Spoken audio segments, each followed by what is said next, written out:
How to set up a lumbar drain in the OR. First, you need to establish a sterile field, whether you use an extra table that's in your room or a Mayo stand, whichever is available to you. You want to open all your items up onto the table and making sure you maintain sterile technique. First thing you're going to take out is the little adapter here, and with the long piece in front, you're going to bring it over to the little square on the front of the pole mount. You want to try to maintain sterile technique throughout this process, so gently slide it over, and you can tighten this knob yourself. Then you're going to come and get the rest of the set, and with this little slot here, you're going to slide it over the adapter and until you hear a little click. Now you're going to take the little manifold and you're going to slide it into the slot here on the side.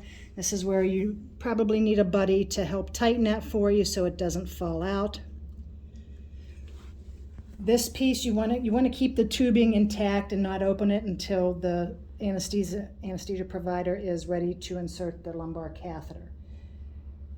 For your transducer, this is the only piece you're going to need from the set. The rest can be discarded. You go ahead and screw this piece onto the manifold here. Make sure you tighten your connection.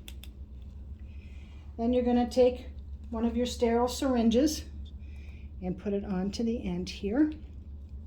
And you want to turn your stopcock on the manifold into the up position, and we're going to flush this tubing here. So to do that, you pull back on this little blue valve, and then you gently flush until it's dripping down to the end. Once you've done that, you can turn the stopcock back into its original position and off, pull out the blue valve again, flush, and now we're flushing up into the burette here at the top of your set. You want to put a couple milliliters of sterile water in there.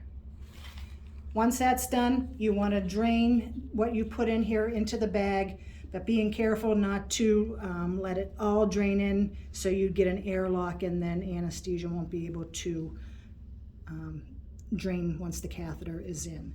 And you turn that back to the off position and it's ready to go. You want to maintain your sterile table for when anesthesia is ready to put the lumbar catheter in. You would do the same as you did here. You would put all their supplies on the table when they're ready to go, give them their sterile gloves, and you should be all set.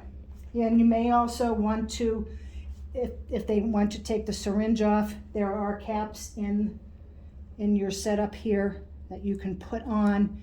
And if you want to change out this cap as well, because there is a one-way valve in there, that way it'll be all set for when the patient gets to ICU. And that's how you set up a lumbar drain.